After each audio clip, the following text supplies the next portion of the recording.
दोस्तों, आज बात करने वाले हैं SIR स्पेशल इंटेंसिव रिवीजन विशेष गहन पुनरीक्षण जो यूपी में शुरू हो रहा है 4 नवंबर 2025 से। तो उसको लेकर जो कुछ अपडेट्स हैं हमारे पास मीडिया के हवाले से, जो न्यूज़ के माध्यम से जानकारी मिल रही है वो आप तक जो शेयर करनी है, और पूरी वीडियो को आखिर तक देखना है क्योंकि आज की इस वीडियो में जो है बारीकी के साथ आपको सारे डॉक्यूमेंट्स के बारे में, सारे प्रोसेस के बारे में, किस प्रकार से ये SIR होगा और आपको क्यों घबराने की आवश्यकता नहीं है बिल्कुल भी, और जो क्या उद्देश्य है, सब कुछ आज इस वीडियो में बात करने वाले हैं। तो स्वागत है आप सभी का आपके अपने YouTube channel help for you में। मैं हूं हसन और आप देख रहे हैं हेल्प फॉर यू। दोस्तों, अगर आप अभी तक नए हैं तो हमारे चैनल पर फटाफट चैनल को सब्सक्राइब करके बेल आइकन दबा दीजिए ताकि जो लेटेस्ट अपडेट आएंगे ऑफिशियली वो आप तक सबसे पहले पहुंचते रहें। और दोस्तों, जितने भी आपके कॉन्टैक्ट्स हैं प्लीज़ सभी तक इस वीडियो को शेयर कर देना, क्योंकि हर एक व्यक्ति जो डरा हुआ है SIR से वो देख ले कि कौन कौन से डॉक्यूमेंट्स में मांगे जाते हैं, और अगर डॉक्यूमेंट्स नहीं है तो क्या करना है, किस तरीके से होगा, सब तक ये वीडियो आपको शेयर कर देनी है। तो दोस्तों, बात करते हैं। देखिए, प्रक्रिया प्रारंभ हो रही है जिसमें सभी मतदाताओं को अपना परिगणना फार्म भरकर BLO को जमा करवाना होगा। फॉर्म जमा नहीं करवाने पर आपका नाम मतदाता सूची में नहीं आएगा। उद्देश्य क्या है, देखिए क्यों की जा रही है SIR, उसका जो कुछ उद्देश्य है: मृत व्यक्तियों के नाम हटाना, स्थायी रूप से निवास बदलने वालों का नाम हटाना। यानी कि मान लीजिए आप अगर अपने इस गांव में रह रहे थे पहले और अब कहीं और के बाशिंदे हो चुके हैं और वहीं पे आप रह रहे हैं परमानेंटली, तो अब जहां पर पुरानी जगह था वहां से आपका जो वोट है वो कट जाएगा, यानी वो आप परमानेंटली वहां से जा चुके हैं। किसी मतदाता को दो स्थानों पर पंजीकरण हो उसे निरस्त करना, यानी आपके अगर डुप्लीकेट वोटर ID हैं तो वो भी आपका निरस्त हो जाएगा। फर्जी मतदाताओं का नाम हटाना, कुछ गलत तरीके से जिनका कोई अता पता नहीं, कुछ नहीं, वो भी नाम हटाना। शुद्ध, स्वच्छ व पारदर्शी मतदाता सूचियों का निर्माण करना, ये इसका उद्देश्य है। अब देखिए, अगर आपका मान लीजिए नाम कट जाता है या आपका नाम नहीं है, पुनः पंजीकरण कर प्रक्रिया करनी है, तो अपना फॉर्म भरने से पूर्व आप अपने 2 नवीनतम रंगीन पासपोर्ट साइज फ़ोटो ज़रूर खिंचवा लें जिसका बैकग्राउंड सफ़ेद होना चाहिए। ठीक है, उसके ज़रिए पुनः परीक्षण। अब देखिए, फॉर्म के साथ जो आप फॉर्म भरेंगे उसमें से कुछ 11 दस्तावेजों की सूची में से कोई भी दस्तावेज अनिवार्य रूप से संलग्न करना होगा।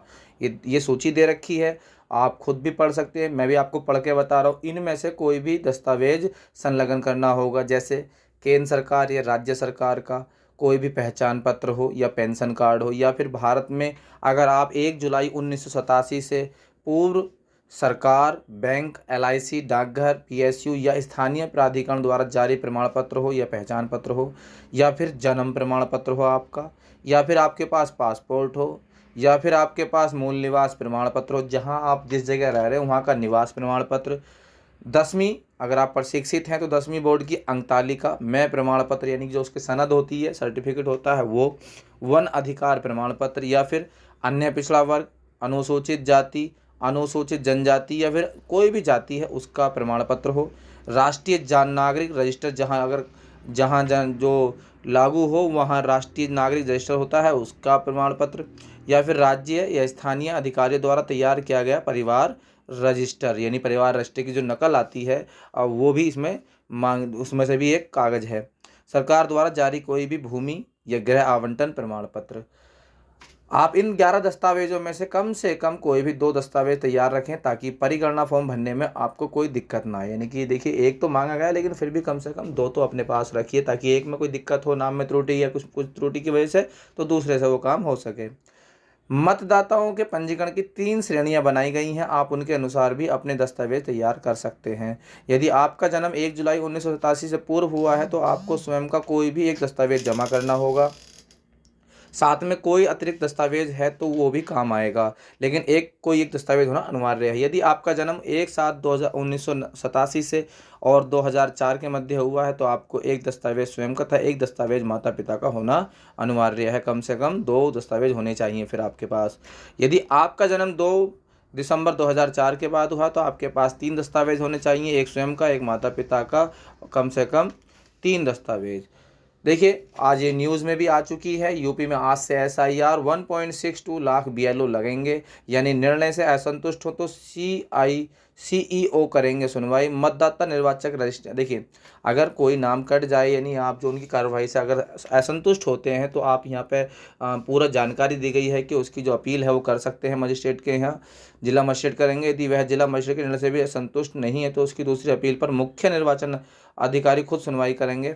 और देश के 12 राज्यों में एसआईआर की शुरुआत हो चुकी है। तो दोस्तों अगर कोई आपका सवाल है एसआईआर के लिए तो प्लीज़ कमेंट कीजिए, सभी को समझाइए, अपने आस पड़ोस के व्यक्तियों को समझाइए, सभी तक वीडियो को शेयर कीजिए। घबराने की कोई आवश्यकता नहीं है। ये जो है एक तरीके से रिवीजन है, बिल्कुल भी जो गलत लोग हैं, जो बेकार लोग जुड़े हुए हैं उन्हें ही हटाने की एक तरीके से ये प्रक्रिया होती है, जिसमें से कोई व्यक्ति अगर एक्सपायर हो जाता है तो उसका नाम निकल जाता है, कोई घर छोड़ कर चला जाता है और वहाँ रहने लगता है तो उसका नाम निकल जाता है।